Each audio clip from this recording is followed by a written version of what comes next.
ओम सभी को शुभ नमस्ते सज्जनों। आज हम यजुर्वेद का 35वें अध्याय का 19वां मंत्र, जिसका शीर्षक है 4 बातें। तो सज्जनों, यजुर्वेद के इस 35वें अध्याय के 19वें मंत्र में ऋषि जी क्या लिखते हैं, हमारे घरों का वातावरण कैसा होना चाहिए, बच्चों को माता पिता के साथ कैसा व्यवहार करना चाहिए, वो सब आपके सामने अब मंत्र प्रस्तुत करते हैं। नंबर 1, कच्चे मांस को खाने वाले अग्नि को दूर भेजता हूं। अर्थात हमारे घरों में कोई भी अपरिपक्व अवस्था वाला व्यक्ति मृत्यु का ग्रास नहीं होता। कच्चे मांस को खाने वाले अग्नि को दूर भेजता हूँ। अग्नि परमात्मा का नाम है। दूर भेजता हूँ अर्थात परमात्मा से निवेदन करते कि कच्चा मांस परमात्मा मत खाइए। अर्थात हमारे परिवारों में किसी की असमय मृत्यु न हो। जो मृत्यु की आयु है 100 वर्ष तक, उसका यहाँ पे परमात्मा से जो है भक्त निवेदन कर रहा है कि परमात्मा आप कच्चा मांस मत खाइए, पूरी उम्र होने दीजिए। जैसे खरबूजा को कच्चा तोड़ते हैं तो कच्चा तो क्या स्वाद देगा, अभी उसकी उम्र पूरी नहीं हुई और अभी वो परिपक्व नहीं हुआ है, इसलिए यहाँ कच्चे मांस से उपमा दी गई है। निवेदन किया है परमात्मा कि इस मांस को पकने दो ना। जब वृद्धावस्था होती है तो मांस और वो हड्डियां और वो सारा शरीर परिपक्व हो जाता है, पक जाता है। अर्थात हमारे घरों में कोई भी अपरिपक्व अवस्था वाला व्यक्ति मृत्यु का ग्रास नहीं होता। सस्यमिव मृत्य पच्यते, सस्य की भांति मनुष्य परिपक्व होता है। ये उपनिषद के शब्द परिपक्व की भावना को व्यक्त कर रहे हैं।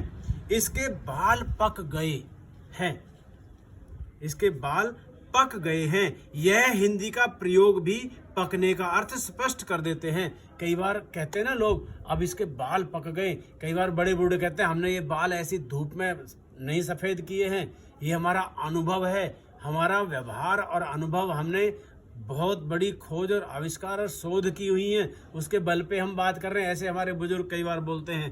तो पकने का अर्थ स्पष्ट कर देते हैं। अर्थात हमारे घरों में पूर्ण वृद्धावस्था से पूर्व कोई भी व्यक्ति मृत्यु को प्राप्त नहीं होता। जरादिष्टम त्वा कृणोभि, जर्द बुढ़ापा, बुढ़ापे से पहले कुछ ना हो। प्रभु ने मनुष्य को पूर्ण आयुष्य प्राप्त करने वाला बनाया है। परमात्मा ने तो 100 की 100 वर्ष आयु पर इंसान को दे के भेजी है, लेकिन हम ही अपने ओछे कर्मों से, उल्टा सीधा खान पान से, तामस कर्म और तामस खान पान बढ़ा करके हम अपनी आयु को क्षीण कर लेते हैं। विषय, वासना, क्रोध इत्यादि के अंदर फंस करके हम आयु को क्षीण करते हैं। तो आगे लिखा नंबर 2, यह मलों व दोषों को धारण करने वाला यम के राज्य को जाए, गच्छतु जाए। मलों व दोषों को धारण करने वाला यम के राज्य को जाए। इस अथर्व वाक्य के अनुसार आचार्य ही मृत्यु व यम है।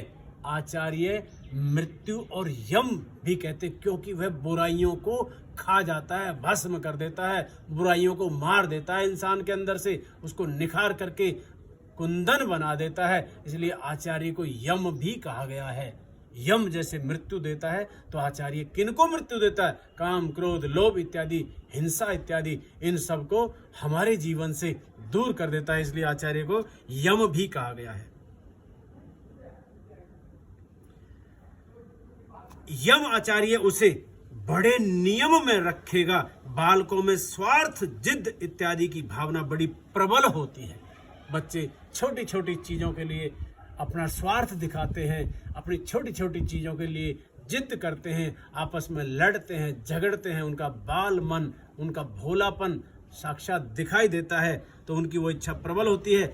शिक्षणालयों में उन्हें औरों के साथ मिलकर चलना, अपने को ही सबसे महत्वपूर्ण न समझना, शिक्षणालयों में उनको सबके साथ मिलकर चलना है। क्या गरीब का बच्चा है, क्या अमीर का बच्चा है, क्या और किसी भेदभाव से मतलब हीन हो, तो भी सबको मिलके ही चलना होता है। चाहे कोई पढ़ाई में कमजोर हो, चाहे कोई बुद्धि में तीव्र हो, तो साथ मिलकर चलना, अपने को ही सबसे महत्वपूर्ण न समझना इत्यादि भावनाओं की शिक्षा मिलती है। इसलिए शिक्षणालयों में हम बच्चों को भेजते हैं।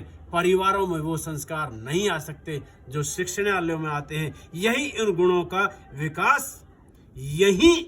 का विकास होता है और ये शिक्षित व सभ्य बनते हैं।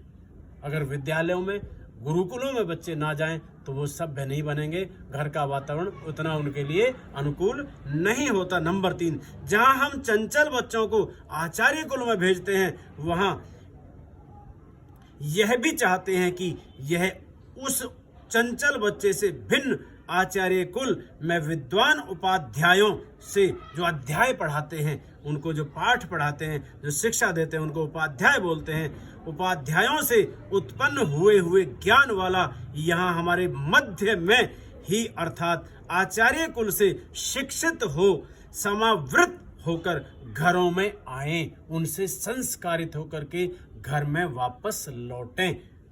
नंबर 4, वह प्रकृष्ट ज्ञान वाला ब्रह्मचारी ग्रहण करने योग्य विज्ञान को औरों तक ले जाने वाला हो। यह लोगों में अपने प्राप्त किए हुए ज्ञान को फैलाने वाला हो, ज्ञान को चारों तरफ बिखेरने वाला हो, ज्ञान को चारों तरफ दूसरों के जीवन में संस्कारित करने वाला हो। भावार्थ है कि हमारे घरों में कोई छोटी उम्र में न चला जाए, किसी की अल्पायु में मृत्यु न होनी चाहिए, पहला नंबर। नंबर 2, हमारा प्रत्येक बालक आचार्य कुल में शिक्षा प्राप्त करे। आचार्य कुल का अर्थ आजकल के इस भौतिक युग में यहाँ अपने शहरों के जो विद्यालय होते हैं वह भी आचार्य कुल ही हैं, पर वहाँ भी हमें जांच परख कर लेनी चाहिए कैसे गुरु पढ़ा रहे हैं उनको, वो संस्कारवान हैं, चरित्रवान हैं या नहीं हैं, और विद्यालय को चलाने वाला व्यक्ति कैसा है, वहाँ के मुखिया जो आचार्य, प्रधान आचार्य हैं, इन विद्यालयों के जो भौतिक आजकल के विद्यालय हैं गुरुकुल परंपरा से जो हटके हैं, तो उनमें भी इतनी तो जांच हमारी पिता और माता होने के नाते दायित्व बनता ही है। विद्वान उपाध्यायों से शिक्षित होकर वह यहाँ ही हो अर्थात घर का निर्माण करने वाला हो। अपने जीवन के अंत काल में औरों में उस ज्ञान को फैलाने वाला बने, यानी कि वृद्धावस्था तक भी अपने उस श्रेष्ठ और उच्च ज्ञान को दूसरों में फैलाने वाला हो, उसको प्रस्फुटित करने वाला हो, उसके संस्कार दूसरों में देने वाला हो। ये इस मंत्र का भाव था। आपने वीडियो को ध्यान से सुना। सभी को शुभ नमस्ते, धन्यवाद।